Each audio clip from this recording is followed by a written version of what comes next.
Ladies and gentlemen, thank you very much for joining us this edition of Leak Project. I'm your host, Rex Bear, and we have Clif with us from halfpasthuman.com, the creator of the Webbots. I've been following Clif now since 2010, so almost 7 years, and the latest Alta report titled Divergence, Forecast for December 2016 through 2035. We discuss several key topics tonight. Will Trump be inaugurated? Was Russia involved in rigging the elections, and will Obama find a way to stay in office? And if so, will that cause a civil war? What is a dollar actually worth? Is the petrodollar on the verge of collapse? Is hyperinflation imminent? How does the U.S. get out of this economic situation that it's in? Also, what's up with Barack Obama, John Kerry, and Buzz Aldrin all flying to Antarctica? Was the top of the atmosphere ripped off? If so, when and how? Is that why the sky doesn't look blue, deep blue, like it used to?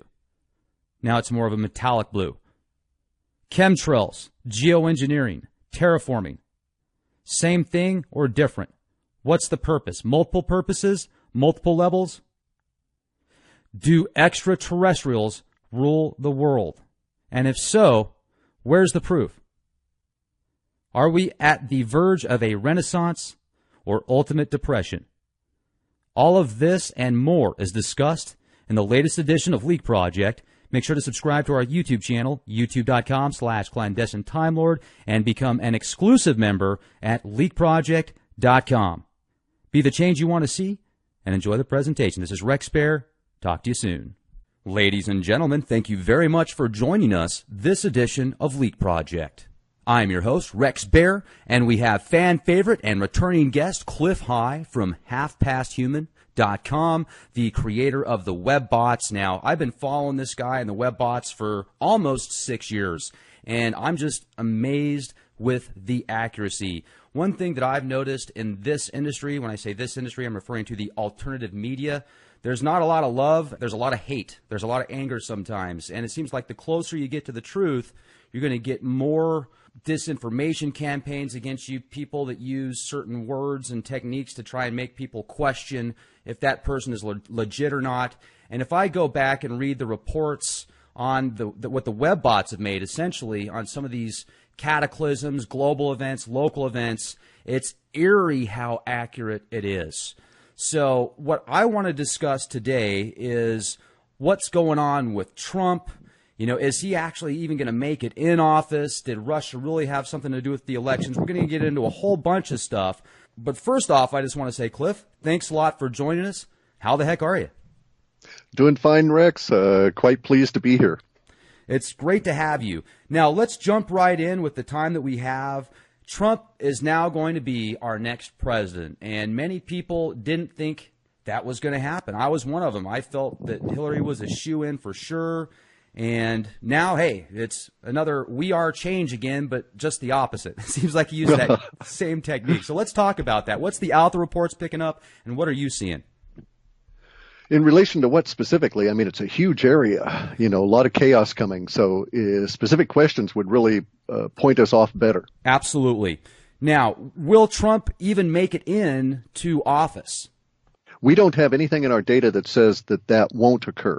We do have stuff saying that I made a point of putting into a video that there was going to be a historical footnote, so to speak, to this election, which would be the brouhaha we're engaged in now with the Russia thing, right?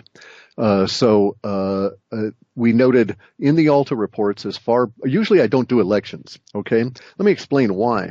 It's because in things like elections and religion and sports, my system doesn't work so well because everybody's emotions are always at the top of the peg, good, bad, or otherwise, right? So you're either Republican or Democrat. There isn't much nuance in there, and it's in the nuance that we're able to find prescient words. Same thing with religion, same thing with sports. You know, you either favor this team or you hate them. So we're not going to get a whole lot of psychic stuff leaking out of that particular hard mental barrier, if that makes sense. This election was unique because of the domination totally of the emotional zeitgeist within the U.S. that you yourself participated in, where everybody believed in the narrative that was coming out from officialdom, and they assumed that we were all slotted to go a particular way. In this case, that actually took away the duality or the hard dichotomy between Republicans and Democrats, and I was able to get a lot more prescient words. So for the first time in our 20-plus year history doing this work, I actually made a public comment on a political election, simply because it had, in my terms, it had dropped out of the realm of politics and had dropped down into the realm of basically, you know, our general USA pop human interaction stuff. Sort of makes sense? Yeah, absolutely. Okay, in that same statement that I made, I also said, oh, by the way, look, here's some stuff that shows that there's going to be an attempt to undo the election and that it'll fail. And that it'll end up being, according to the data, a footnote for historians in the future. And so, and then we get, sure enough, we end up getting all these, trying to flip electors. That happens all the time, though, so that's not really a big deal. That happens almost in every election. Not to the same extent. There isn't as much verbiage usually about it as we have now. But what's really fascinating is the attempt to undo the elections by saying that they were tainted because of an outside influence. AKA the Russians. And now we have Putin telling Obama, basically, shut the hell up or provide proof. You're starting to look, he says, you're becoming indecent in your whining. And that was actually how the Russian translated, that you're becoming indecent in your whining about this and provide proof or shut up. They got pretty stout with him, didn't they? Exactly. And see, they did not do this, all right? We know from U.S. intelligence sources at the very highest level, not the rogue people that are basically the CIA, okay? I don't consider the CIA to be an intelligence service for the United States the way I do the other intelligence services that actually operate for DOD and some of these other things. The CIA is a commercial interest. It's a commercial operation. It feeds the deep, dark state and the UFO thing, and it's entirely about providing money and resources for the black projects. They don't really give a shit about terrorists. They've never stopped a terrorist attack. They don't do any of that stuff since the late 60s. They've been entirely they were even started for the UFO effort, but their public persona has been propped up and everything else gutted out and working on the deep state UFO work since probably about 68 or so. So, but the other intelligence agencies are saying, yeah, we know the CIA is full of crap. The Russians didn't do any of this stuff. And oh, by the way, look, we can all identify, although we're not going to, the person that leaked all the emails to WikiLeaks. And oh, by the way, that person works for a credible U.S. intelligence agency, aka not the CIA. And so these people know that this was a credible leak and the Russians had nothing to do with it. So now we're at that point of real desperation here, okay? The desperation is showing up in the language that we get out of the powers that be entity, out of the markets entity, and out of both global pop and USA pop, and it relates to how officialdom is sort of freaking out. And they're freaking out, and they don't want to visibly freak out in front of all of us because then it makes things worse. And here's where we get into a real serious can of worms. So within our data sets, we had stuff saying that by the time we reached January, the attempt to undo the election or redo it or overturn it, that we didn't know how they were actually going to do that back in July and June when the data first started showing up. I didn't have any clues as to what they were their methods. I just knew that was the goal. But we also had stuff saying by the time we reached January, the people that are attempting to do that will have seriously unsettled the international community about the USA. In other words, here we are in a situation where the USA is shaky economically. Everybody that lives outside the country knows this. it's really shaky. The dollar is shaky. It's all collapsing. The petrodollar is corroding and all of this kind of thing. All this stuff's going on. There's not a whole lot of confidence in what we can consider the masters of the USA pop, the entrenched political class here. They're detested by everybody around the planet. You see how Obama is treated no matter where he goes. You know, he's just trash under anybody's feet. Even the righteous people of the Philippines, who have been, you know, our friends forever, just can't stand us anymore because of the crap that our political elite's been doing. And so here we are with this situation already, and now all of those people that are holding USA bonds, treasury notes, investments in the country, they're all wondering, are we heading to a civil war? Will the powers that be go so far and be so loopy about what they're doing now, be so incredibly stupid as to try and have a coup, blame it on the Russians, and start a war with Russia to back up their claim that the Russians did this? And then, of course, the next thought that occurs to your burger in Berlin or Switzerland, he's sitting there saying to himself, I don't want to keep my whatever the hell kind of money he's got in the USA there anymore. And so these people are actually torpedoing the international reputation of the USA as a safe place for money and market by their activity now, and it's going to come back and bite us probably on the 10th, 11th, and 12th of January in a serious way with the ongoing bond crisis that we have right now. So let me stop and explain to the listeners that the Federal Reserve does not set interest rates. They set interest rates for a very narrow slice of the market that only deals with the banks that they support. The Federal Reserve is not your friend. It does not work for you. It's not a part of the federal government. It doesn't have any connection to the federal government other than we rubber stamp who is the chairman. It has no reserves, and it is not a bank. It is a banking lobbying organization. And they only set narrow interest rates in between banks. They don't set what we think of as the mortgage rate or, you know, the rate on car loans and any of this kind of stuff. That's determined by a market. That market had been quiescent for these last 8 or 10 years as we've come out of the peak of the crisis from 2005 through 2009 as the housing went down and stuff. That market, the bond market, has basically given us grace to get our act together. And they finally decided, USA is not going to do that. And so these people that used to exist 30 and 40 years ago that were collectively called the bond vigilantes are moving again.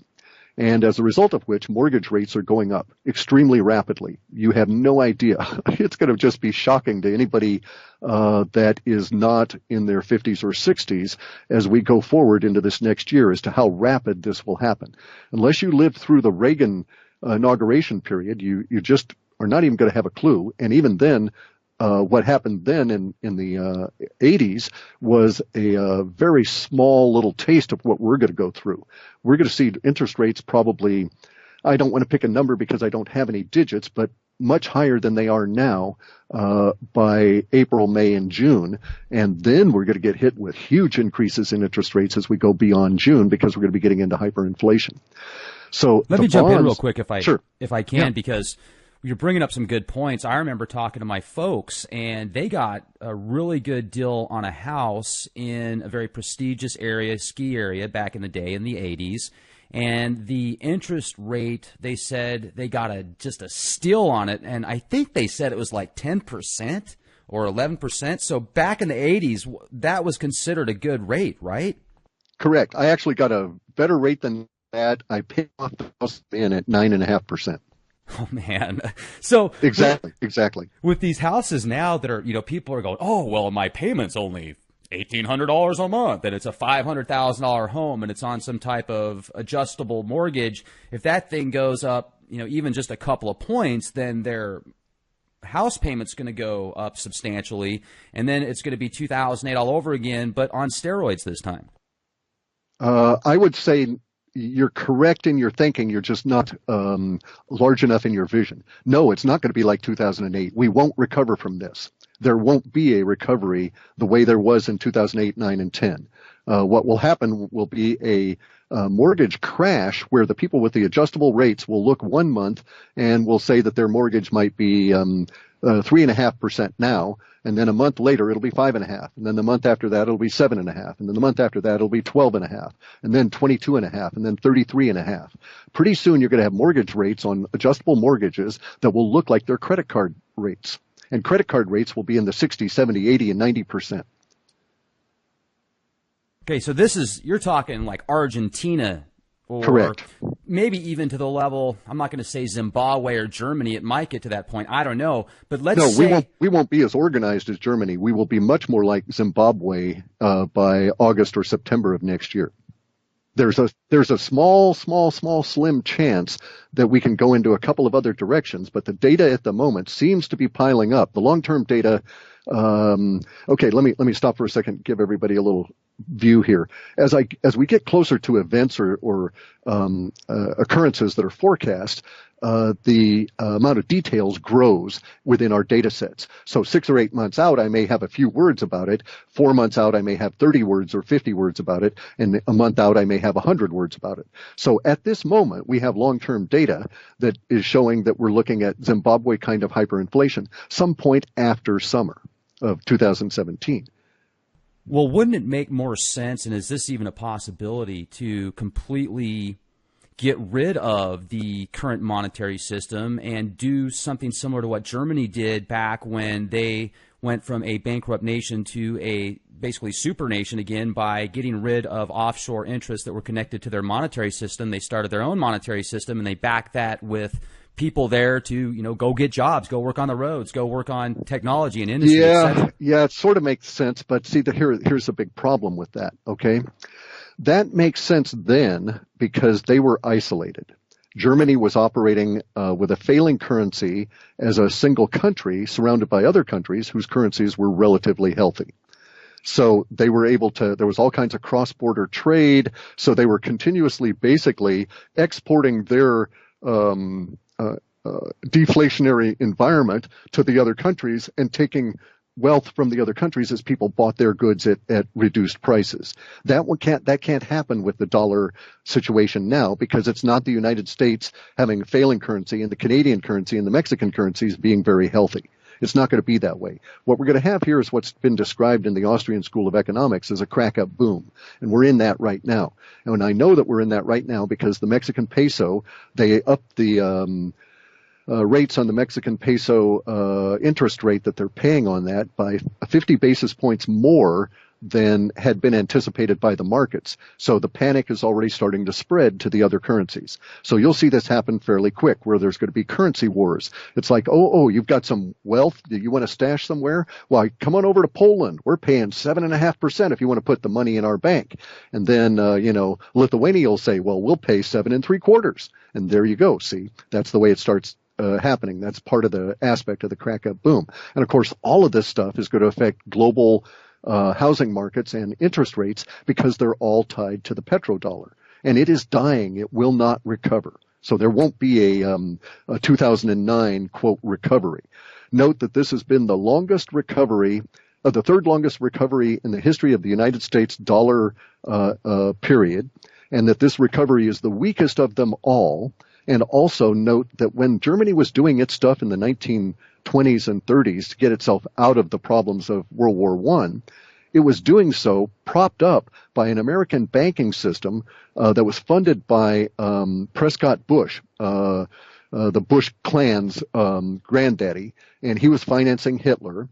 And so Germany actually recovered from their economic problems because of a massive investment by Ford, by all of these companies from the United States through Prescott Bush's efforts into Germany at that time.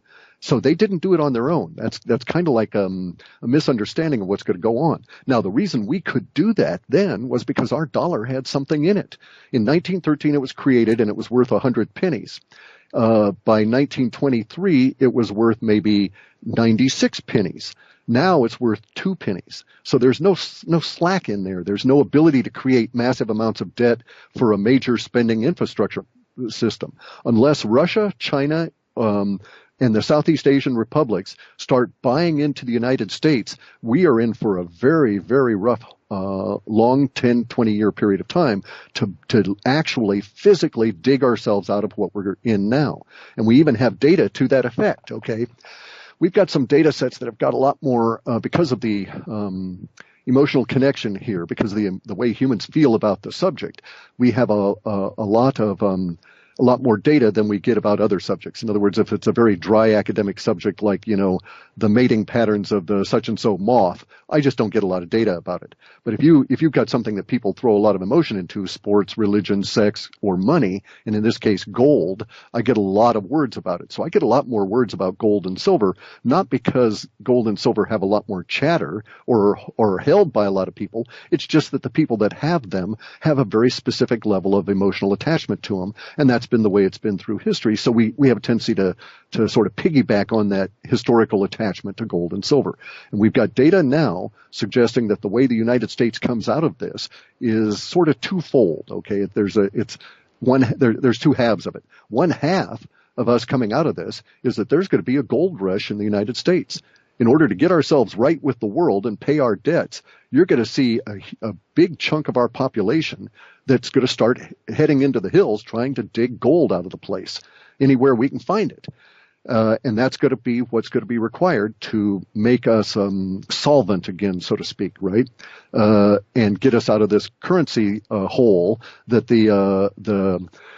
I actually cannot find in my mind words to express how my real feelings about the people that are at the top. So we'll just say that we'll just use the word despicable.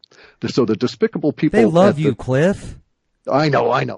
but the despicable people at the Fed are going to try to do the same kind of things. They're going to do the only thing they know how to do.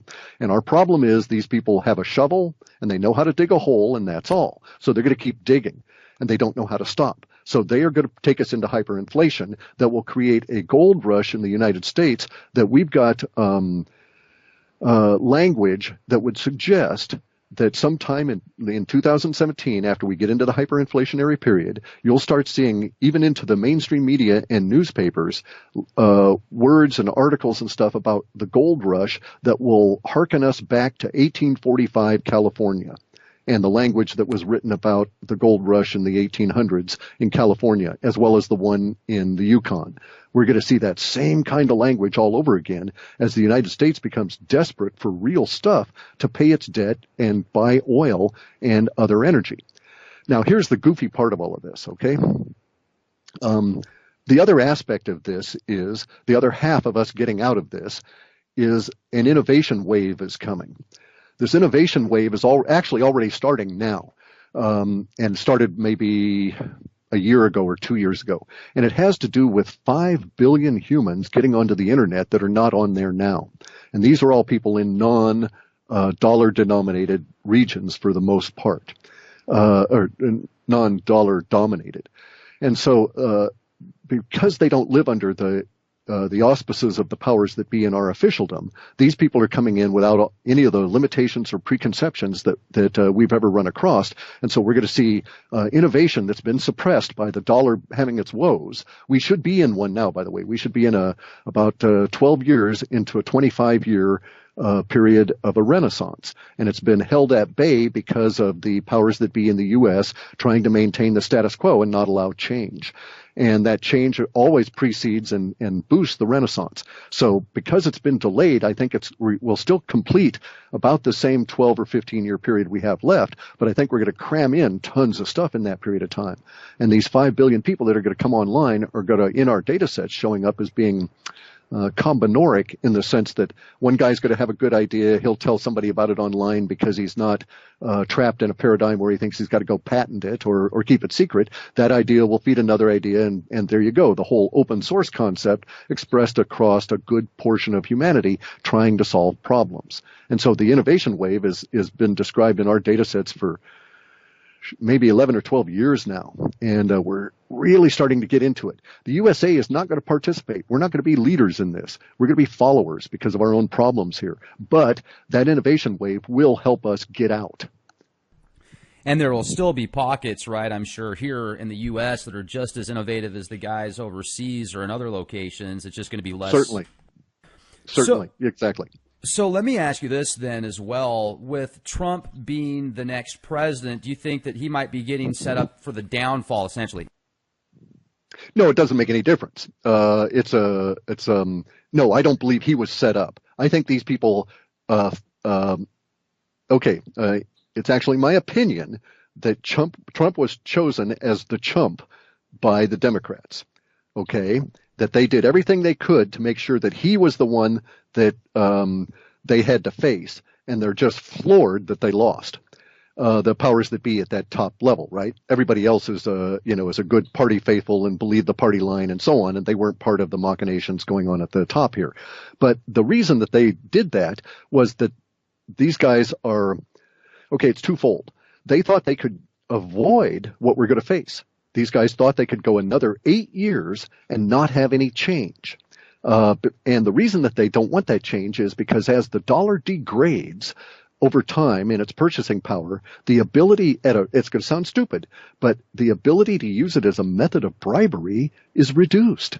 And unless they bribe millions of people constantly, it all falls apart. All their secrets come on out. We see how evil they are. And there's a political revolution here in the country. Now, I'm not talking about Trump. Trump was indeed a political revolution, but he is not, or maybe we can describe him as a rebellion. Okay, a rebellion is where you just get pissed at the people at the top, but you're okay with the system, right? You just need some tweaks and you're going to fix it. And so Trump is a political rebellion, but the people at the top, if they were exposed, so if you knew, for instance, that every single person that was in an appointed office in the federal government, and every single person that was in an appointed office in any of the state governments that had been appointed in the last 15 years had an odds-on. In other words, you had the ability to say there's a 50% chance that anybody that's been appointed to a political office in the last 15, 20 years is a pedophile. Okay, is an egregious pedophile and may even be a murderer. If you knew that half of all these people were in fact actively engaged in such things, then how could you possibly vote for them? A lot of people would deny that and so on, and they'd put up a wall of denial and they'd go ahead and vote on it. But the problem is the ability to keep those things secret is entirely based on the petrodollar, and it's dying. And these people know that. They know that they're facing these terrible, terrible times. And that's why they're trying to create all these slush funds to keep everybody bribed. And you'll notice within 24 hours of Hillary losing, Norway canceled 97% of its contributions to the Clinton Global Charity Fund slush fund for use for bribery. And that within that same 24 hours, there were 4 other non-governmental or non-sovereign organizations that canceled 100% of their, quote, donations. So those were not donations. Those were tribute. And they were basically told, we're going to be president. You give us money now and we'll go easy on you. Or you don't and we'll come and take your country later on. And so that was the mechanism that was being operated in this whole CGI thing, the Clinton Global Initiative. And it's not a charity thing. They paid out less than 0.5% of all the funds come on in that were allocated explicitly to charity. So in other words, they stole 99.5% of the money that said, give this to the people in Haiti that suffered that great earthquake.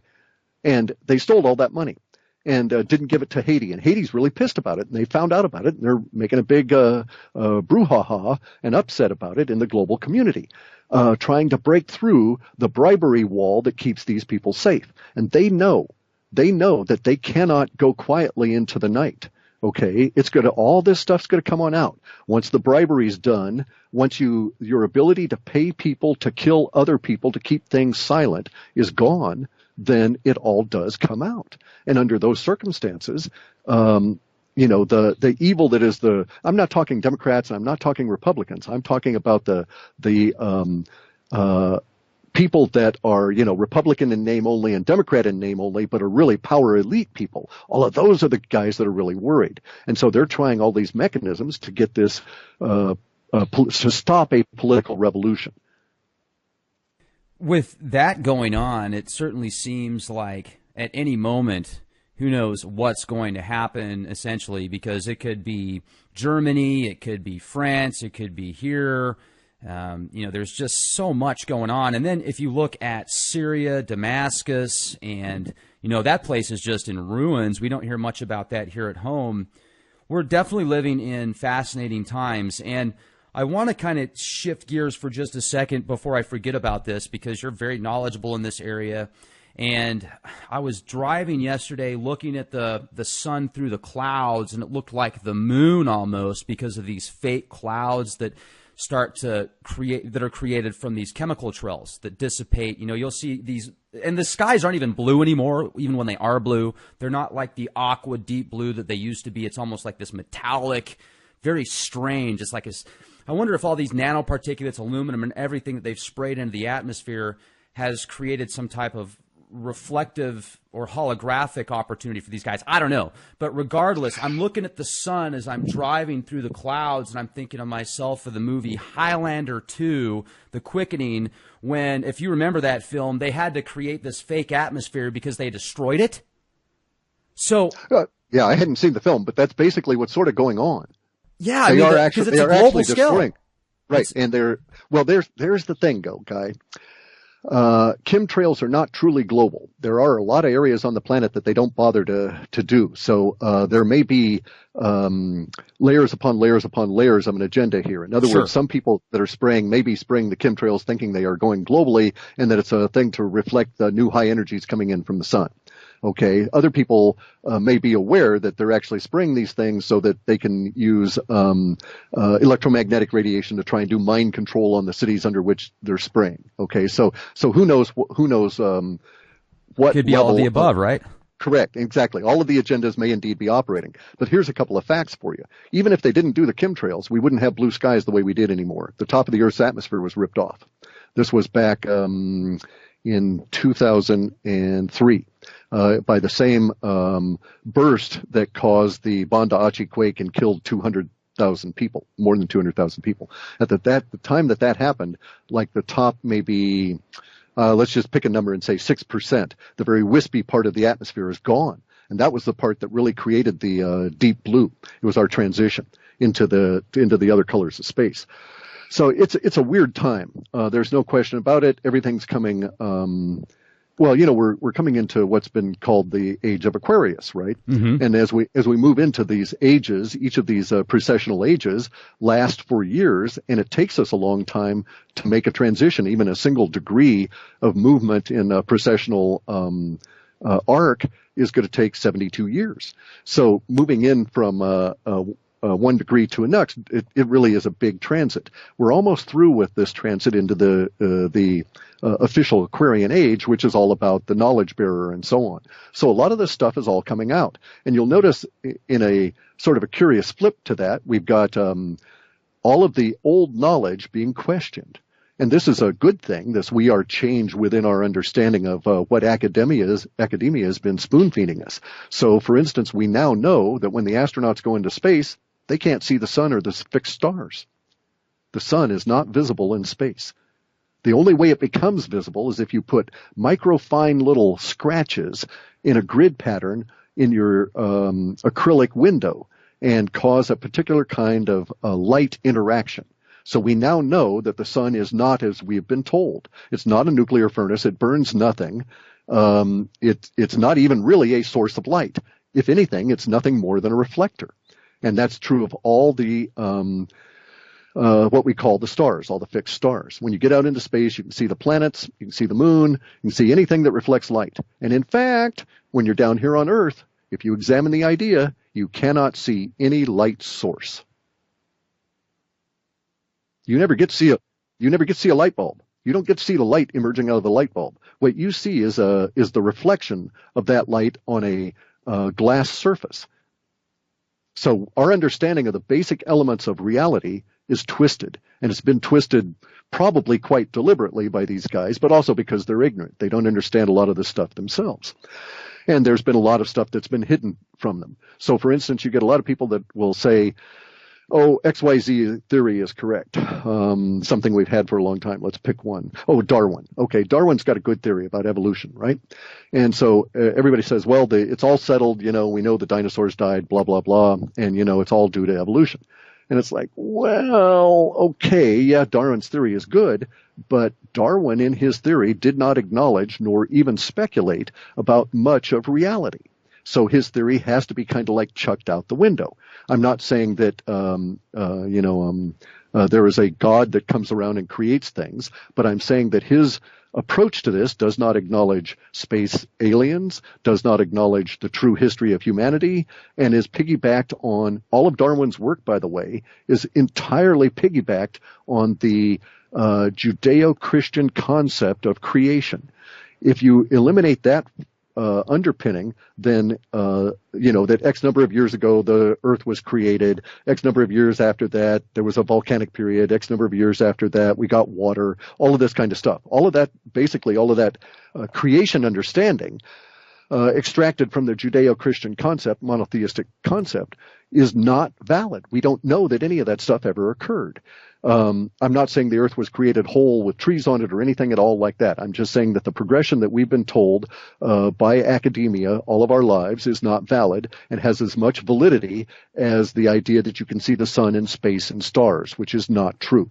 And so here we are at a point in the Aquarian age manifesting when all kinds of stuff is being questioned. You got people out there saying the Earth is flat, that you could actually walk, if you knew the way to go, you could walk across the Earth onto this other part of the flat plane and walk over to Mars.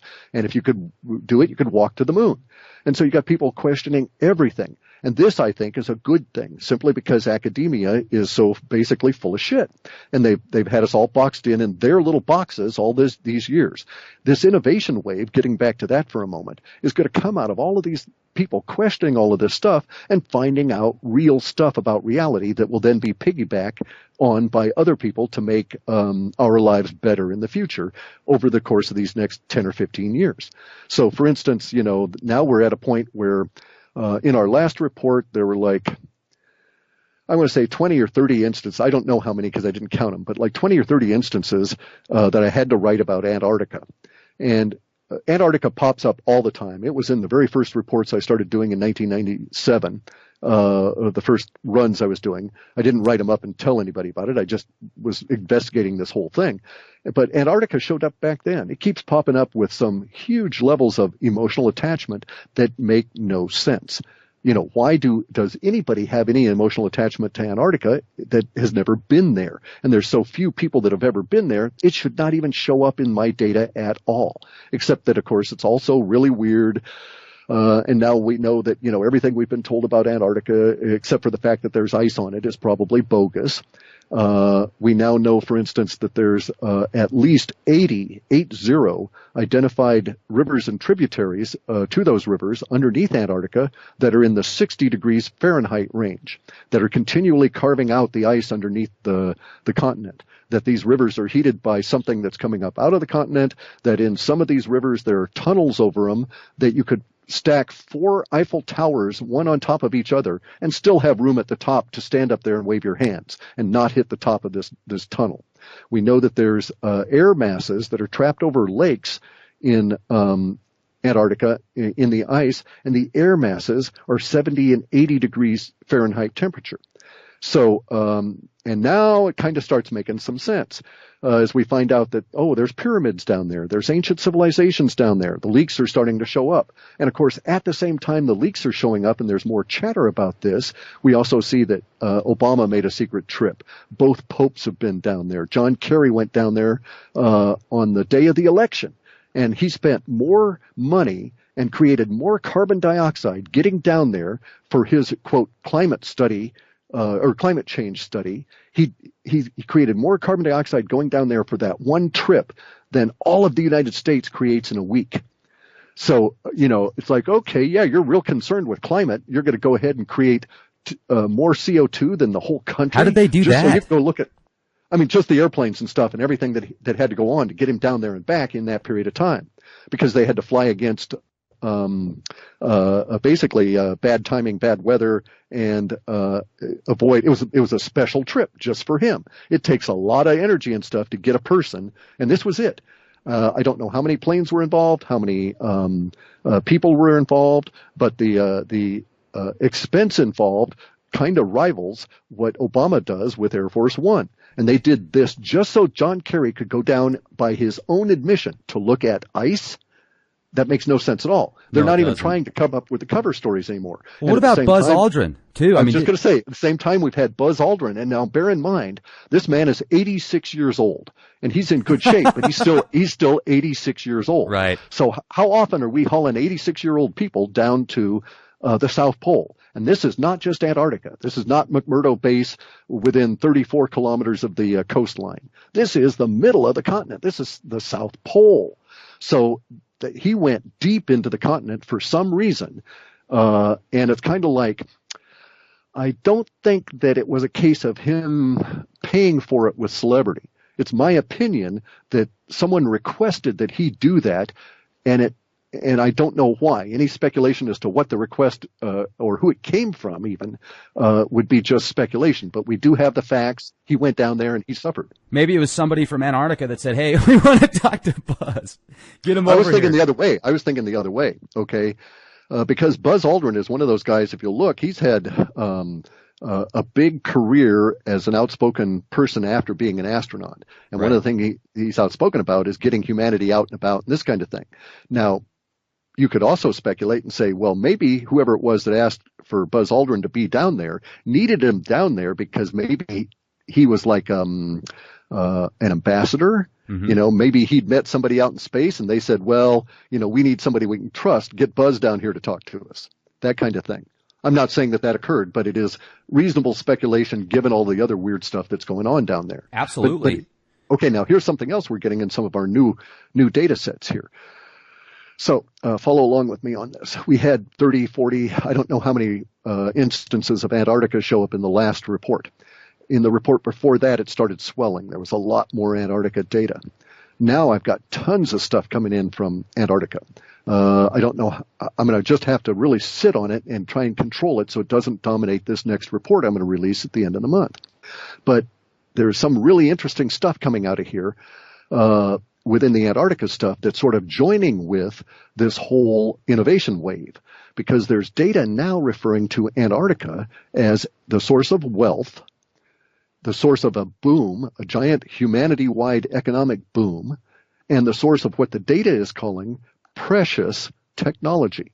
Now, this is interesting because the word precious in this sense has exactly the same emotive characteristics as the word precious when used with precious metals to indicate gold and silver and the iridium, platinum group, but primarily gold and silver. So we're not getting the precious technologies, meaning that it's going to be technology that involves gold and silver, but technologies that will be as precious as gold and silver, and they're related to solving finally, although it's probably going to take decades and decades, but they're going to solve our energy problem, at least according to our data sets. So theoretically, in my interpretation of what's coming across in the data as of this point, we're going to hit an innovation wave that will propel part of humanity down to Antarctica in a way we've never seen before outside of what the Germans did at the end of World War II. And the Germans may still be there for all we know, right? They're living in these giant caverns. We would never have a clue. You can't even see through the ice without all of the, ground penetrating radar and stuff. And that's what finally took for us to find out that there are these tunnels that go for thousands of miles underneath the ice that are, quarter or I think it was 2.25 miles at its narrowest. It was 2.25 miles wide and, on the order of hundreds of meters tall, and it was 70 and 80 degrees in there. So, a very, hospitable climate considering the ice. You're out of all the cold and all of this kind of stuff. So anyway, the innovation showing up as picking up the Antarctica stuff and actually propelling it into our near-term future. So this could be cool as hell in my way of thinking. It's very much in the space goat farts realm at this point. But we're starting to get pictures that come out of the pyramids in Antarctica. We're starting to get all the rumors of ancient civilizations down there being excavated and so on. And so there's certain specific language I'm looking for, but I'm actually very hopeful. And it has nothing to do with Trump, because Trump is without the innovation wave, absent some external situation change, the dollar is doomed, and the U.S. is going to have a 10 to 20 year period of time that will resemble what Russia went through as the Soviet Union broke up and it had to reconstitute itself and rebuild itself. And that will not be an easy time for us in the United States, because we're not as well situated as Russia when it went through that. We don't have vast amounts of oil and gas. We don't have a situation where people didn't lose their houses. No one in Russia lost their house when their system collapsed because the state owned them all. Here we've got a situation where, the banks own everything, and the Federal Reserve claims to own 89% of all the mortgages in the United States. So if we can get rid of the Federal Reserve, well, maybe all those 89% of all the mortgages simply disappear and we'll be that much better off. We don't need to owe the Federal Reserve any money. We don't need to have a national debt. The national debt is not our deficit. It's not our trade deficit. It's what we theoretically or hypothetically owe the Federal Reserve for creating money that we then borrow from them at interest. And it's like, that's bogus. Let Congress create money out of gold and silver, and we don't need the Federal Reserve at all. And these days, you could do it even electronically. You could have micro payments in gold and silver digitally done, and it's quite trivial. It's on the order. Well, it's been accomplished already with Bitcoin. We just have to piggyback on that technology. So our situation is hopeful, and there's a lot of openings and stuff here.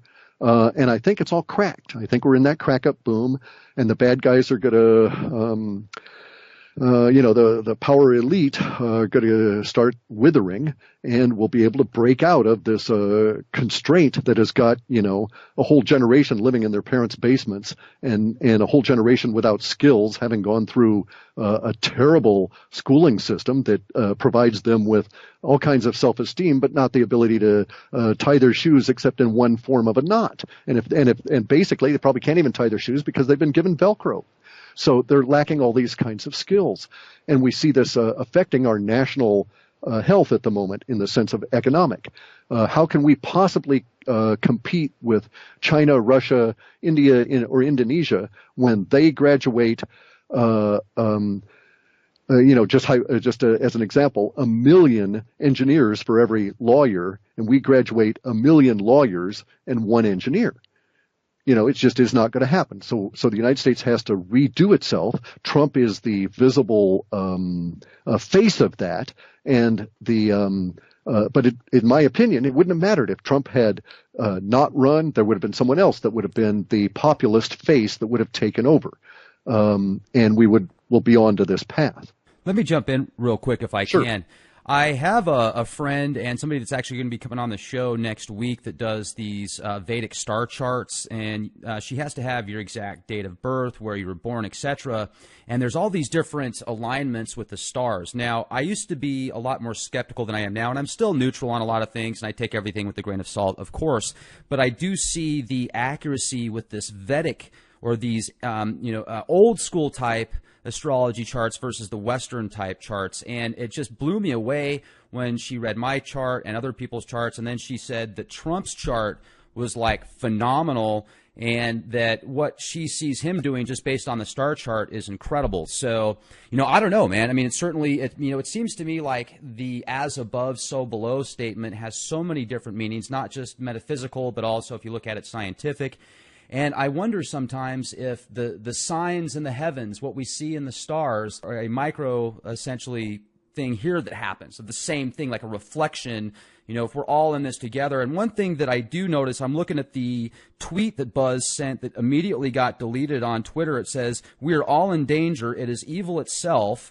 And I think that's bogus, though. You think, maybe it's bogus. It certainly could be. I've never been able to find anything in his timeline that was deleted about that time, so I can't validate that, in fact, he sent that. You certainly could be right. There's a lot of things that can be done. If it was legit, that's fascinating. If not, just another diversion tactic, wag the dog type scenario. Let's sell more T-shirts and cause more confusion.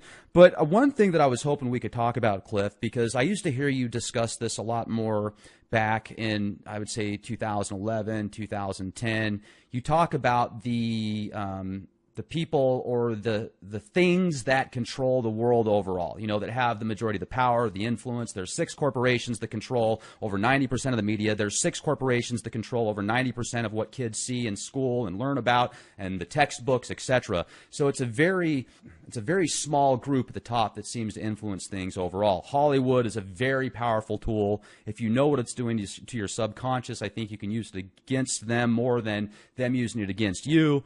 Yet it's still like MK Ultra at its finest. You talk about UFOs, CIA. I used to hear you talk a lot more about the extraterrestrial phenomena, and I think that it's kind of turned into something that's not necessarily taboo, but it's been mocked a lot, and it seems like there's a lot of misinformation. Even a lot of big players out there are saying, in the alternative communities, are saying, oh, I don't think UFOs are real. I don't think aliens are real.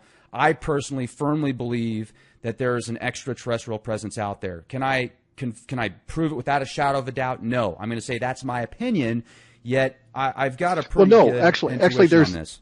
Okay, you could prove it. Sorry to interrupt. You could prove it.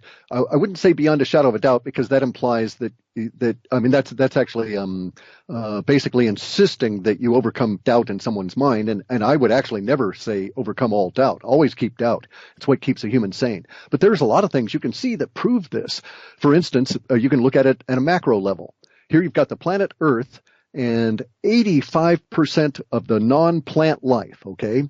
So 85% of the life on this planet that is not a plant is not like humans, and it's not like anything that is like humans. That is to say, 85% of the life on this planet does not have a spine.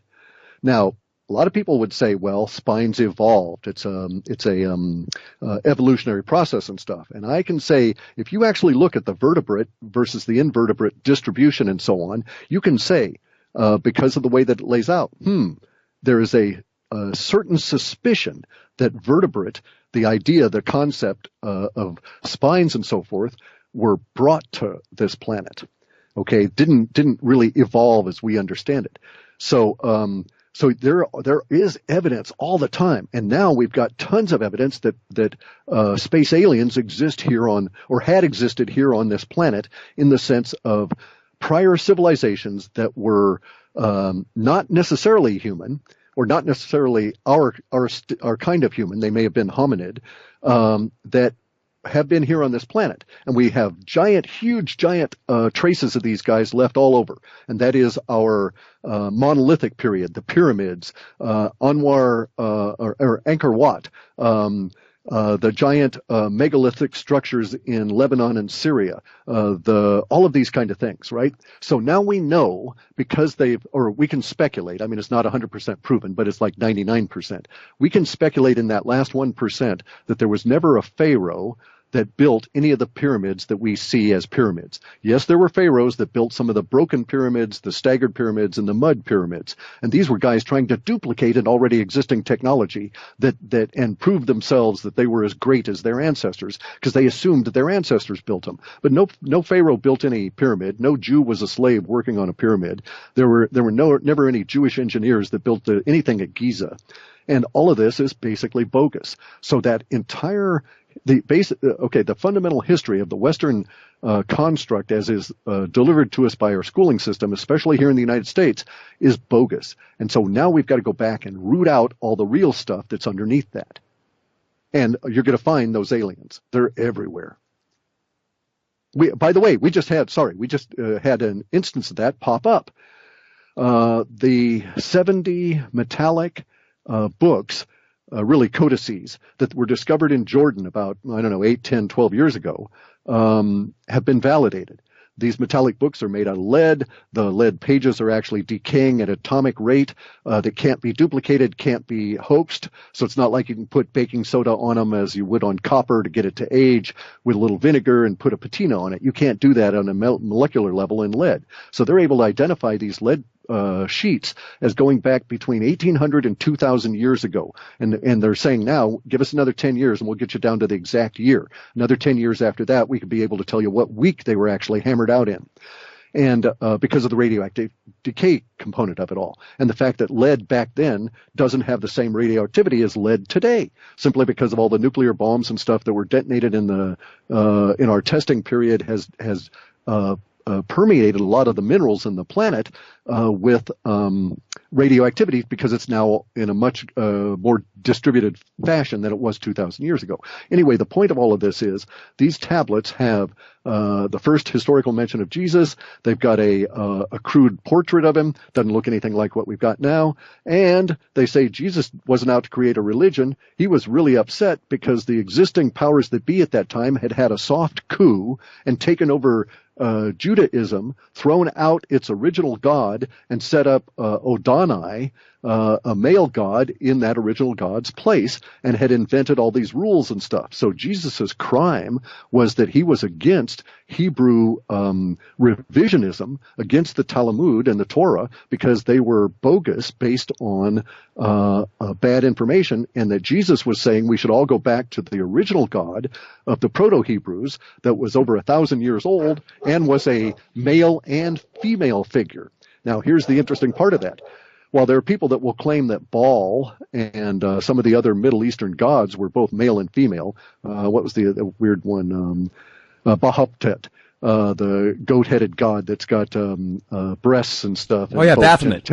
Yeah, exactly. So there you have all of these images of these male and female gods, and they're all about 1,000 years old. That's not what is being discussed in these tablets. It's not Jesus saying, let's go back and worship this goat guy with the big breasts.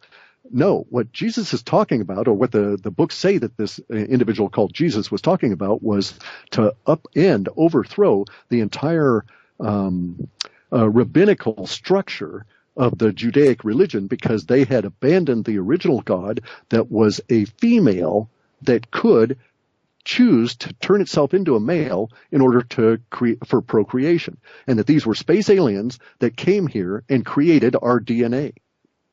And this is in these tablets, and there's 70 of them, of these books, of these codices. And they've been validated as being historically accurate, and now the language is being translated. The language is validated as not being any kind of a modern copy. It is the Proto-Hebrew, pretty exact. I haven't found any single instances anywhere of the discussions of it that show even a single symbol that's out of place.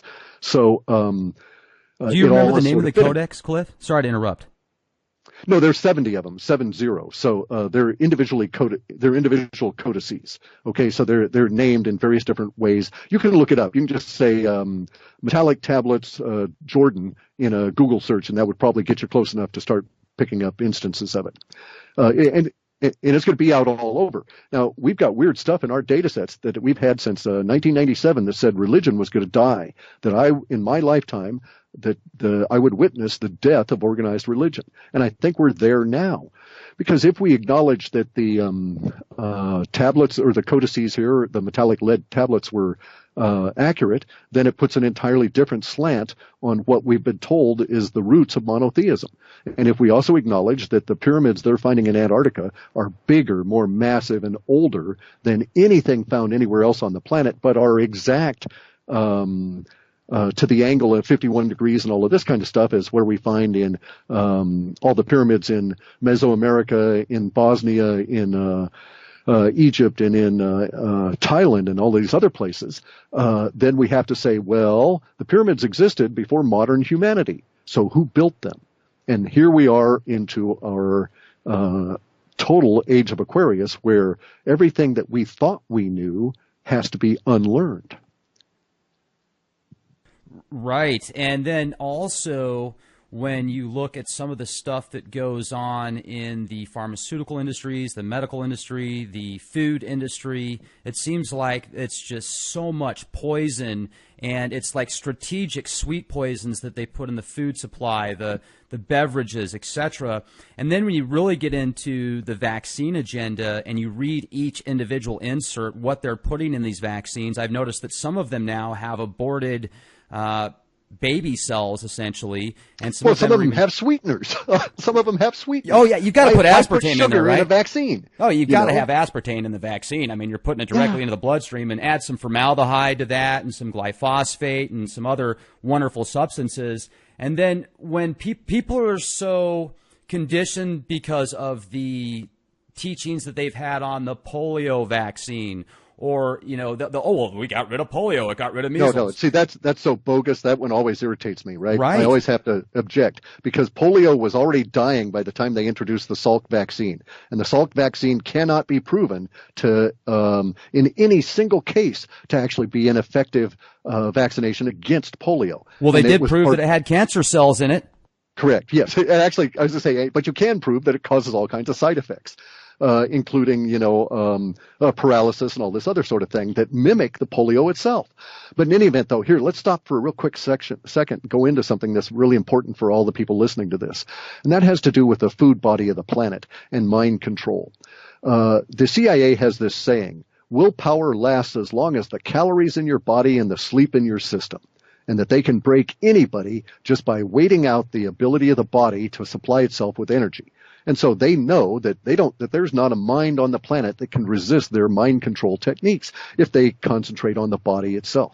And that's been taken to a very, as you point out, with all of the other, the sweeteners, which is actually trying to get people hooked into a particular mental cycle, which is this honey-seeking behavior that we all have built into our body. But we only need to find sweets once a year to satisfy our needs, and that's actually why sweets were the traditional gift in Christmas at for the Northern Hemisphere, was to not only give you calories, but to provide that spark, if you will, in the midst of the very dark period of time for the weather. However, my point of saying all of this is we've got to get our minerals adjusted, and that's one of the things that the powers that be are really working on with all of their pharmaceuticals and everything, is they're playing against the fact that very few people on the planet here have an effective food source that provides them with the minerals they need.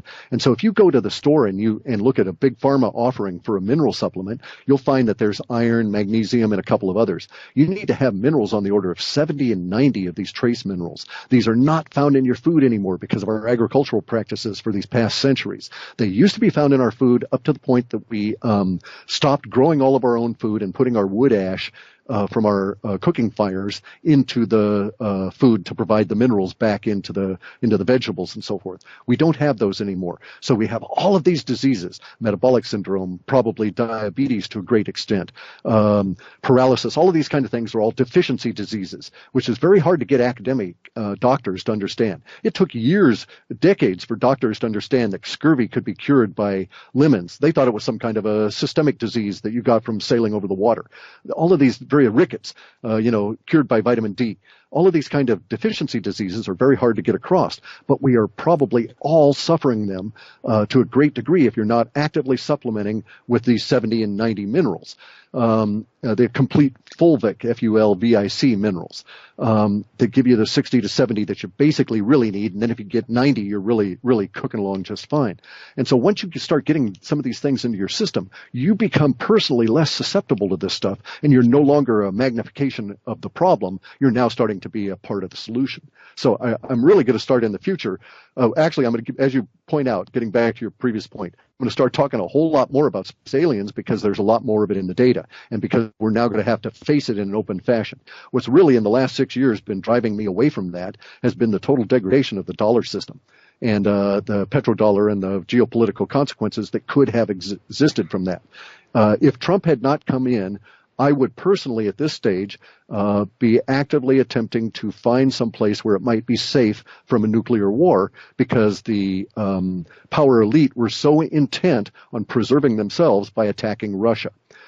And that may have now, it is slacked off, okay? There's no longer that pressure quite so much saying we're going to go towards a nuclear war. And in fact, Russia doesn't want it, and Russia never hacked us. You go read the Russian literature; they're over there just laughing at all the stuff that the powers that be here are saying about them. It's all bogus. It's all not true. And the Russians, but the Russians are very paranoid because they know our power elite has the intent to coerce all of the United States citizens to hate Russia and attack them and dominate the planet. And so Russia has every right to be really paranoid about this and to develop their defenses and so on, because you've got our power elite, Hillary and Obama, saying, we're going to attack you. You're bad guys and all of this kind of stuff. And I wouldn't disbelieve them. If I had Hillary or Obama or any of those people say they were after me, I would take it very seriously. They have people killed for the weirdest kind of things. The rumors about Joan Rivers being killed because she outed Michael Obama as being a transgender. It was weird how she died in a surgery very shortly after she came out with that publicly. You got it. Yep. So, and the whole thing, I mean, it's all conspiracies, but it's no longer conspiracy theory. It's conspiracy fact. And it's a matter of, okay, if you're unwilling to open your eyes and you're unwilling to see, that's fine. I don't demand that you go through the life the way I do. And it is true. There are people that can see things on their own. There's people that can see things when, they're pointed out, and then there's those people that refuse to see them. This is not my saying. This is Leonardo da Vinci that pointed this out. But we're at that stage now where it's all busting open. No, I don't think that we live on a flat earth. I can prove that in any number of different ways, that we are indeed on a sphere. But that aside, I like and welcome the guys with the flat earth queries that are saying, hey, this could be true because I can't validate this. So anybody that's willing to question anything and going out and do the work and the experiments on their own, as opposed to just saying, oh, I think that's bogus and I don't have any real reason for it. Hey, I'm all in favor of an active skeptic. And it looks like we're going to be into the skeptics rule for the next 10 or 15 years as all this stuff comes on out. And you have no idea as the amount of emotional intensity that I'm getting on the stuff that's coming out of Antarctica.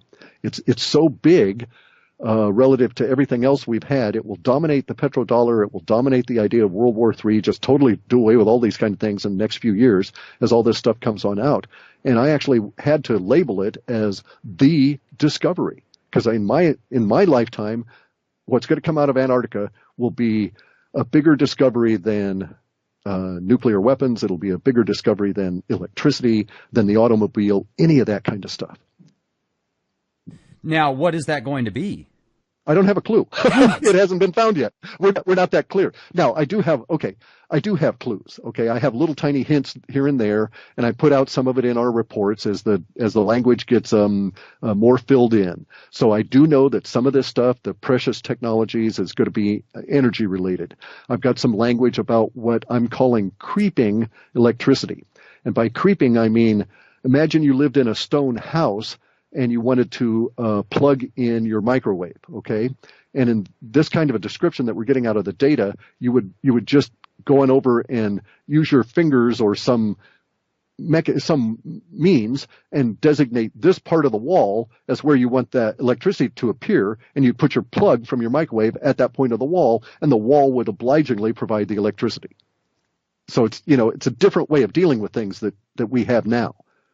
And also, I know this is a little bit off topic, but I don't know if the reports have ever picked up anything on this. Now, there's been multiple studies on what's in hamburgers, hot dogs, and Clear Labs has done multiple studies on different hamburgers, etc. Now, this is an article I want to just read from Yahoo real quick. They found human DNA in hot dogs. And they found human DNA in hamburgers. And even grosser, it says here, this is I quote from the Yahoo article, even grosser, 2% of all samples were found to have traces of human DNA in them. Veggie dogs were the worst off, accounting for 67% of the hygiene issues. Now, when they say hygiene issues, I like how they use that term, hygiene issues. Essentially, it's human DNA. Now, is this Soylent Green? Well, wait a second, though. Okay, let's clarify that for your listeners, though. That does not mean that someone is scraping off human flesh and putting it into the machine and grinding it up to put it in a hot dog.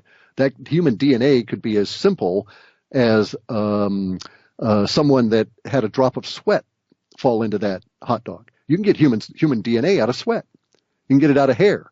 So see, it's not necessarily anything more than simply ineffective control of contaminants in your food supply. So you don't think it's Soylent Green? No, I do not. And the reason I don't think that is because Sweet. if you examine the largest vegetarian society on the planet, which is the Hindu at the moment, there's 1 point some odd billion, 1.3 billion people that are basically vegetarian, and you will find that these people are constantly consuming non-vegetarian protein in the form of basically insect parts. And so even in their society, where they're vegetarian and it's religious driven and they're really, as we shall say, fanatic, and that's where the term comes from, religion, they're fanatic about it, even they have contamination issues that provide them with a certain amount of protein in their diet that is we can say, animal-based, but it's really from insects. So that level of contamination happens continuously. So you say human DNA is in a hot dog, that's fine, okay, but how much DNA, what is the DNA referencing in terms of, what kind of flesh did it come from, et cetera? Because, here's the situation. When I was a kid and I first started off, I was working at a sawmill. I had an accident with one of the saw blades, wrapped up my hand, and continued working. And over the course of the day, my DNA was contaminating the wood products I was cutting, as I was occasionally getting little drops of blood on it. See, so that kind of thing happens all the time. Now, there it didn't matter, right? They would be really pissed off if you bled all over their wood. But the kind of stuff I was doing, the little tiny bit of blood here and there, wouldn't have affected it. But had you actually sampled that, you would have found human DNA in it. Now, that makes sense, too, and that could certainly get rid of a lot of the conspiracy theories on that. I've often wondered think about all these people that end up missing every single year, no trace ever. Now, I'm not saying that stuff does not occur.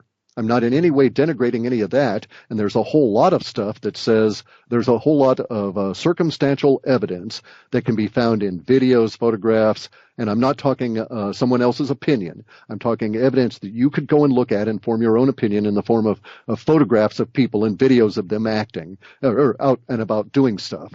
And you could look at these videos, and if you were knowledgeable, you could say, there seems to be some suggestion that these people have consumed human flesh. The reason that I say that is because these people are exhibiting the characteristics that cannibals always have. And it relates to what we might think of as like Parkinsonian kind of symptoms. So you could indeed say that there is cannibalism going on. Now, that aside, leaving the cannibalistic part of it out, okay, we also know especially from all of the recent Pizzagate revelations, that there's a huge amount of people disappearing, primarily children, that are being taken, abducted, tortured, killed, and destroyed. Now, do I think they're putting them in hot dogs to get rid of them? No. Would I think that they would do that? Sure, these guys are quite evil and they would do that because these are the same people that have you consume stannous fluoride, which is for your teeth supposedly, for your bones supposedly, which is actually a byproduct of the steel industry and is terribly toxic. And it was just an easy way to get rid of it. These are the same people that are spraying the fly ash from all the coal plants in a slurry form into the chemtrails to get rid of it. They don't have to spend $1 billion a year to store the stuff anymore, and they just spray it all over the planet. So these people would certainly go to the trouble of throwing bodies into meat grinders just to get rid of them and to not have any traces come back to them. I don't think they're doing that. I don't have any reason to suspect that. I would think that you would have a lot more indications of human DNA and other things in there than if you did that. But I do know that these individuals are indeed pedophiles. I know that the pedophilia networks are extensive. I know that the pedophilia networks are within the power elite at a level that means we must remove the power elite in order to get rid of the pedophiles. This is not a situation where we can swap out a new leader for the old leader because the system is so corrupt. This is why, even though I think very highly of the information that is contained and passed along in Freemasonry, I would never, ever, ever join a Freemason lodge because they're already tainted with the pedophiles. That's where they came up from. And so Freemasonry itself, the lodges, the whole structure, is a supporting platform for the secrecy that goes into supporting the pedophiles. The pedophiles have also been able to insert themselves into the corporate structure and hierarchy that is part of the control structure for our current technological society, as well as for the deep, dark, live in the ground, back engineer the space alien kind of stuff guys. So the pedophiles are controlling all of this network at all these different levels. Thus, I'm very hopeful that as the outrage comes out and all this other new information comes out because the dollar is breaking down and people can't be bribed effectively anymore, that will be able to shake loose some of the control structure and break out some of the technology that we already have, that we don't have to, say, reverse engineer from what we're going to find in Antarctica. You know, we've already got floaty triangle ships, right, that built by Lockheed Martin or whoever, that live in holes in the ground in Texas and Arizona and this kind of thing, or when they're not flying about. So all these things exist. I've actually got third generation night vision goggles, and I've seen these spaceships out flying around. You used to talk about that a lot. There's no point in it anymore. I mean, you can, but I had to go on to other things. I'm not a researcher, okay? This is my failing. Way back in the late 80s, when I first started getting into my own awakening, I thought, oh, okay, I will discard my idea of a current career and I'll go in and do research on all of this stuff. But the problem, my mind is not so well tuned to doing the detail work for that kind of stuff and passing it on in an informative kind of a fashion. Once I've digested an idea or concept enough to get the basic understanding of where it fits into things, then I go on to the next thing. So, and in the work I'm doing now, I allow the data to basically drive what I look at, and it's been very productive, at least these past probably 7 to 10 years, as our accuracy level has gone up, as more and more people get online. It's been a boon to me to have the social media, because people are out there just spewing out stuff like mad that they never did in the early days of the internet. And so I've been able to get all kinds, well, you probably noticed how our accuracy level has gone up. I was able to say in July, I think I said, oh, Trump's going to win. And then in August or September, I made a video and said, here's the 3 things that are going to happen. That Trump's going to win, Hillary's going to go missing, and they're going to try to have the election overturned, but it won't matter. It'll be a historical footnote. Well, we've had 2 of those things already occur, and perhaps this third one is also forming up. And all of these this accuracy level all comes out of the growth in the internet over these past few years, and the eruption of all these different kinds of social media. So, I mean, actually, it sounds really stupid because of all the photographs involved, but you wouldn't believe how much stuff I actually get out of Snapchat. And some of these other things. It's really goofy, you know, because the way that people interact with it, they just leak out psychic impressions like mad in these quick little bursts of they're not as self-censoring when they're doing the fun kind of social media. And so you get a lot of really good stuff coming out of there. Yeah, that's neat. And you know, that night vision you're talking about, it's funny you brought that up because several months ago I had a chance to meet the gentleman that actually owns the patents on night vision, and I met him by unseen events that weren't really that good, because I had a dear friend that passed away and he was related to him, so he came down and stuff. But I ended up becoming friends with this guy, and I went out to his house a couple months after, and I had a chance to interview him. Such a nice person. He lives out in Dallas, and he was saying, you know, when he designed the night vision, he certainly didn't design it for war applications. He never wanted it to be used for that. And he told me some stuff off air that just, wow, it really makes you realize how influential the Department of Defense actually is. If you look at the monies that they have, it's funny because, you know, my parents are great people.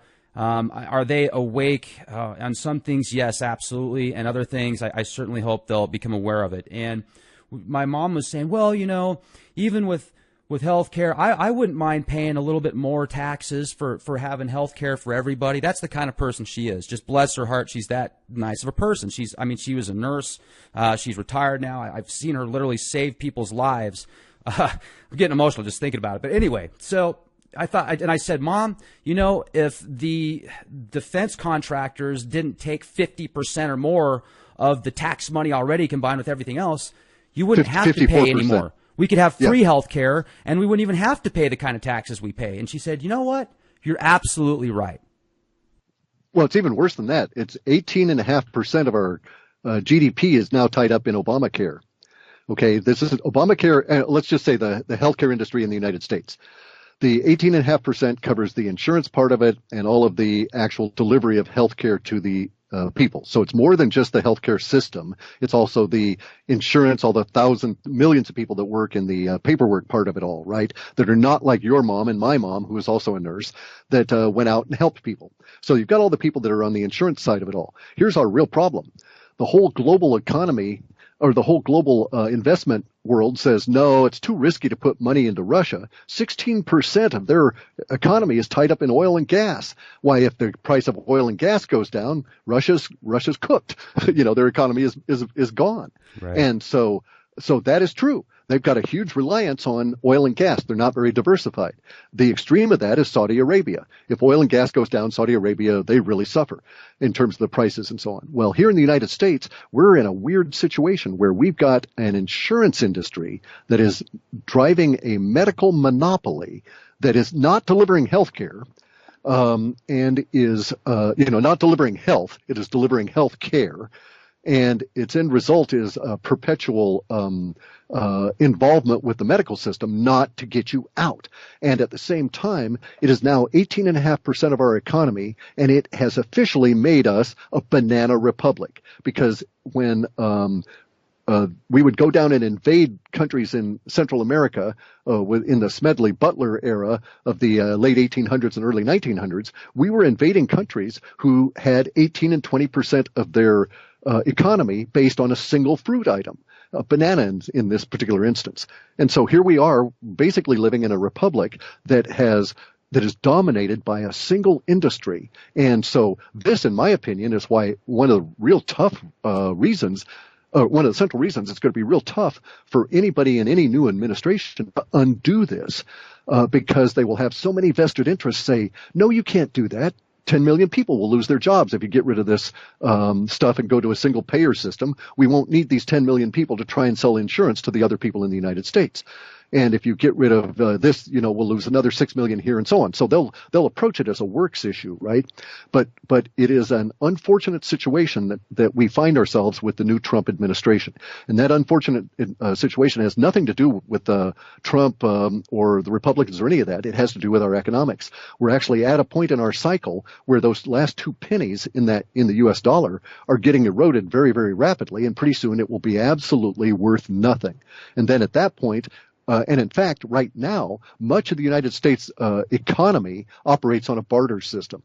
And that barter system is going sort of unnoticed as the rest of us are devolving into the death of the dollar. And this is something that had been in our data set since 1997. Now, because I didn't know what I was doing and I was picking up clues and stuff and trying to put timing clues to them, I thought, oh, well, the death of the dollar stuff's got to be 2005, no later. And, well, about that time, we got into the peak of the housing market and we started getting into the crash. And I was just really surprised that we were able to keep the thing going as long as we did. Okay, so we're at a really interesting point in my data. I'm like all whipped up. Okay, I'm very buoyed up by it all because we now have all of these major themes that I've been tracking since 1997 that are all pushing and coming together. And collectively appear to meet up for bigger and better things around March of this coming year. We've got the space aliens coming in. We've got the ancient civilizations. We've got the death of the religion. We've got the death of the petrodollar. We've got the Pizzagate, the pedophiles coming on out. That was originally forecast in like 2003. And it's going to affect all kinds of things. I mean, it's going to do a huge number in a way that has yet to be seen on the Catholic Church. As an aside, it's also going to take out things like CFR, Council on Foreign Relations, and the 322 Society over the course of these next few years. So it's going to be a point of now we can actually say to ourselves, we are change because we're going to be living through it. But let me tell you something. Just don't say it backwards. No. No. Well, here's the things though. Within the data, sometimes I just get strange stuff that, floats through. I mean, well, most of it, all of it is strange. But occasionally I get stuff that seems to be referencing the work itself, okay? And that I can actually, it's not like the data is talking to me or anything like that, but it is as though the memes that are circulating through the greater part of humanity are reflective, if you will, or quasi self-aware in a sense, in that occasionally I'll get some words here and that seem to reflect our experience within what the data is talking about. Usually I just get, details, facts like, there's going to be a power outage. It's going to last, it's going to hit suddenly. It's going to last 3 days in this area, 3 weeks in somewhere else. And it's going to be centered around a place that's full of train tracks. And it's got all these grates for filtering stuff out going into stormwater. And it's near this particular power plant. That's inaccurate. I actually got all of that stuff before the big Northeast power outage a decade or more back. I had an accurate factual description of where it would originate and all of this kind of stuff. That's usually what I get. I get stuff that says a boat's going to be in terrible hurt, it's going to sink, and it's all going to be due to a blonde woman being on the bridge at the wrong time. That happened with the Costa Concordia when it crashed. And so the language was accurate and was factual. But occasionally, just like maybe once or twice a year, we'll get something that actually speaks to our experience that we're all going to have as we go through this. And so I've got some of that now about what's coming up in January, February, March, and April. And I say that time period simply because it's in short-term data, and that usually involves about 4 months. And so within that period of time, the data sets are describing our experience as being continuous change to the point where you wake up every day not yet digesting the change of the previous day and knowing that you haven't got a clue as to how your day is going to change that day, but you know it will. So it's going to be we're not going to be shell-shocked. It's not being described as a negative at all. It's just coming off as though every single day you'll just have to put aside all the stuff you're trying to integrate from all the changes yesterday just to cope with the changes of today. And that's what our next 4 months are going to be like. Let me jump in real quick, too, because I remember back in 2010, you were really talking about how the Webbots were picking up on this weird behavior, essentially like this crescendo, and more extreme than you'd ever seen before, to the point of just earth changes. And I think that you felt back in the day that it might even be more intense than it was, at least at first. But I think that what you were picking up on was Fukushima. Or the It Webbots. may indeed have been the case. May have been, yes. And we knew months ahead of time. I think about, so that would have been, I want to say September of the previous year. So it occurred on March, and so September of the year before that, without understanding what we were trying to describe, we were basically describing what was going to happen there. And indeed, we're still living with the effects of that. They've got radioactive fish here on the West Coast. Any day I turn on my calibrated paddle-based nuclear radiation meter, it's a real serious piece of work here. Anytime I turn that on these days, I get a background radiation that's 45 to 60 clicks per minute. Whereas when I first did that in 1998 with this machine, I was getting 8 clicks per 5 minutes. So we've vastly escalated the amount of radiation that we're all living with and all having to deal with. And that, by the way, brings us back once again to my insistence that everybody really look to their diet and start with the minerals. Once you've got the appropriate basis for minerals, then you can proceed from there. A lot of these minerals, by the way, will prevent and block radiation from affecting you. Not like, if you were to walk into a nuclear power plant, not that kind of thing, but the level of radiation that you might accidentally ingest walking around is going to be offset by having these minerals in you, because those metals that are radioactive won't find an appropriate spot to bond in your body. Also, I've noticed, because I've got a radiation detector built into my watch. It's a MTM watch. It was $1,500.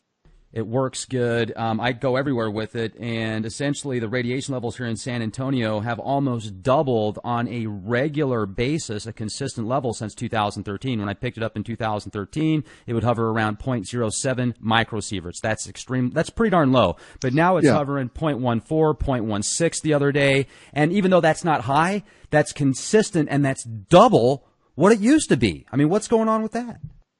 The whole, it's not just Fukushima. We've got radiation leaks all around the planet, and the radiation is also increasing because we had the top of our atmosphere ripped off, and so we no longer have the radiation shield from the strange energies from space. This may be a natural thing. Maybe the planets, all the planets grow that are alive. Mars doesn't grow anymore because it doesn't have a plasma core, as near as I can tell.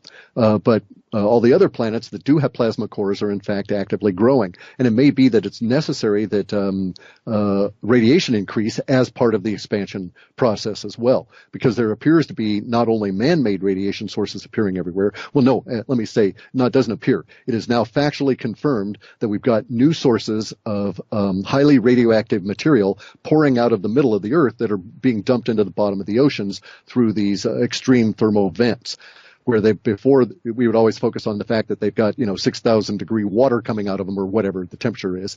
Now we're able to see that it's not just heavily mineraled water that's coming out. A lot of those minerals are radioactive, and so some of this is indeed percolating up in a natural fashion. Not all of it can be blamed on Fukushima, but again, let's hammer it one more time and then I'll let it go. Go out, find your mineral needs, and take care of them to prevent what those radioactive isotopes that are getting into you from doing the damage that they all probably are. Well, I certainly appreciate you giving our audience some, good ideas on how to protect themselves, keep themselves healthier, and offset some of the elements. And with maybe the last 10 minutes we have, Clif, first of all, I just want to say this has been the best interview I've ever done with you, so thank you.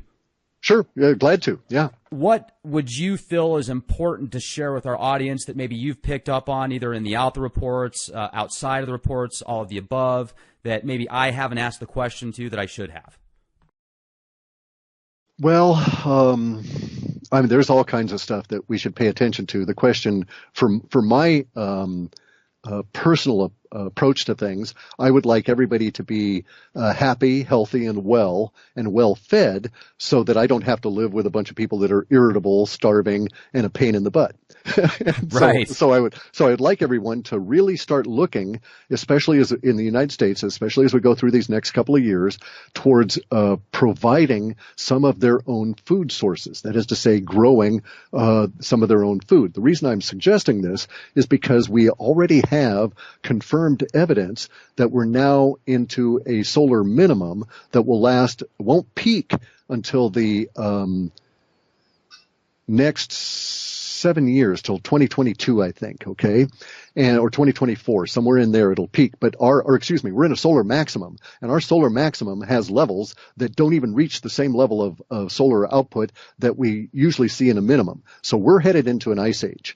Now, this ice age is going to make all of our food costs go up, and especially here in our calorie oil-dependent agriculture system, we're going to suffer a huge increase in prices that are going to go over these next few years, independent of what happens to the money, independent of what happens to politics and agriculture, simply because the sun is not providing us as much light as before. And this, of course, is aggravated with the chemtrails. So we all need to start, in my opinion, contributing to the food body that we are consuming from, not only for ourselves, but for everybody else. Basically, if I can grow calories here in the Northwest, then I don't have to import them from California. That way I don't have to use as much oil that'll be highly restricted 2 years from now, and I won't have to worry about the 5 times cost I would have to pay 2 years from now for that food. And I'll actually also aid the country by reducing my impact on the overall food supply.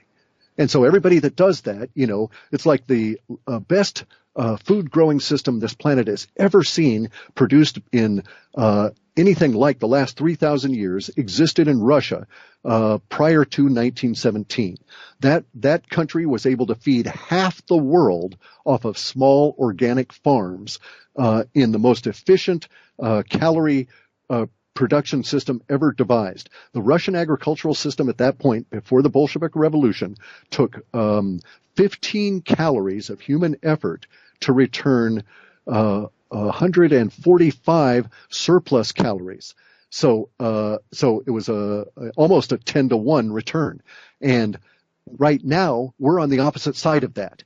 Every calorie I consume that I purchase, it costs us 10 to 20 calories to produce that calorie. And most of those calories are dependent on oil. So basically, when the oil goes, we can't run combines on solar. We can't run combines on wind. when the oil goes, if we don't have the gold to pay for it, to pay for our energy, then you're going to see they'll actually probably get to the point where there would be, if the power elite is still in control, there would be some effort towards a cultural revolution that would strike us the same way it struck China when they went through it. And it was entirely in China. It was entirely a monetary event that forced the political consequences that led to the Cultural Revolution. And the Cultural Revolution was an attempt to keep the powers that be in place during this incredible economic time that they were going through that also hit their agricultural system. So we have very similar parallels to that, and I'm afraid that our powers that be might try and seize on the same solution, which is to create a cultural revolution out of a young people that would take over and upend the whole society. Tens of millions of people would die, and thus relieve the pressure on the social order because those people wouldn't be eating anymore. It's kind of a simplification of it all, but that's really the situation we're sort of heading into, is that we've got a solar output waning that has been ongoing for 7 or 8 years now and will continue at least for the next 7 or 8 years and maybe longer. There's all other kinds of indications we're going into an ice age, and you don't see any of our powers that be at the moment doing anything to prepare for that. Unlike the 1950s. In the 1950s, they knew we were heading to an ice age, and everybody was trying their best to come up with solutions that would allow the United States as a country, as a nation, to exist when parts of it may be in glaciation and other parts are unable to grow food. Right. And then I guess also with the technologies that we do have access to, people can do little things like go pick up some solar panels, wind turbines, etc., get off the grid as much as they can. I mean, that's what I'm doing right now is I'm slowly building my solar. Okay, I hate to say it this way, but why bother? If you've got chemtrails in your area, forget it. I've had solar here since the year 2000, and it doesn't do me a damn bit of good anymore because of the chemtrails. The amount I'm producing off of there, it's not even worth having the panels. That's terrible. It's actually interesting because I'm not powering my house yet, but I am my mobile studio. I just got back from the Ozarks, and there's a place out there where it's called My Ozark Homestead, and Jeff is building this community with other really cool people. They're in the process of putting together just this incredible bunker system from some very top-notch people that have worked in some very influential circles, and the price points that they're doing on these tiny homes in this community it's retarded. It's ridiculous. But anyway, I went out there to check it out, and, I had a really good feeling when I interviewed him the first time, but I just wanted to confirm because it had such good response from the interview that I did with him. I go out there, check it out. Everything Jeff said he was going to do, he's either doing now or in the process of doing. I met some new members out there that are actually building, and they're putting together these tiny homes essentially for a few $1,000s on land for people. And then they're in the process of putting together a bunker system as well that's, top notch. So the reason I'm bringing this up is I went out there and I took my solar panels and stuff, and the chemtrails had the clouds full force, but I was still managing to pick up a small amount of power for my mobile studio. But to do an entire house, it would probably take $50,000 or maybe less. But it's just, if you look at the cost conversion ratio, like you said, you're probably better off not even going that route because of the chemtrails and stuff. But do you think that there's ways we can get around that? I mean, we don't want to just say, no, it's too late. Let's not worry about it. Solar is photovoltaics, as we understand them for solar, is it's a cul-de-sac. They will never be able to increase the efficiency enough to make it worthwhile. I mean, they're really, if you were to look at the claims of efficiency, you'll see that there's some solar panels claiming 11 and 12% continuous. And that's kind of bogus because you get a little tiny bit of shade on them. I have done experiments with the solar panels, and I can prove that no matter how they're wired, you go from 10 watts down to 1 watt with just a small percentage of the panel covered up. And the reason it has to do with the way the photovoltaics are constructed. We need a radically different approach to harvesting solar energy or light energy if that is going to be a viable approach. We won't get there with photovoltaics. Plus, there's another factor there. If you look at the cost to produce the photovoltaics, it's a net energy loss. The photovoltaics are just not going to get us where we need to go. We do need to go a lot further than that, and certainly things to keep in mind. Clif, I got to say, I really appreciate you coming on here, folks. I would strongly recommend, if you would like to know more about the Alpha reports, go to halfpasthuman.com. The most recent report is available. I just picked it up. It's called Divergence Forecast for December 2016 through 2035. Asymmetric Linguistic Trends Analysis Intelligence Report from halfpasthuman.com. Pick yours up today. Also, subscribe to our YouTube channel, youtube.com/clandestine Time Lord. Clif does have a really nice YouTube channel as well. Make sure to subscribe to his YouTube channel. And we also have leakproject.com. Thanks for everything, Clif. It was great to speak with you.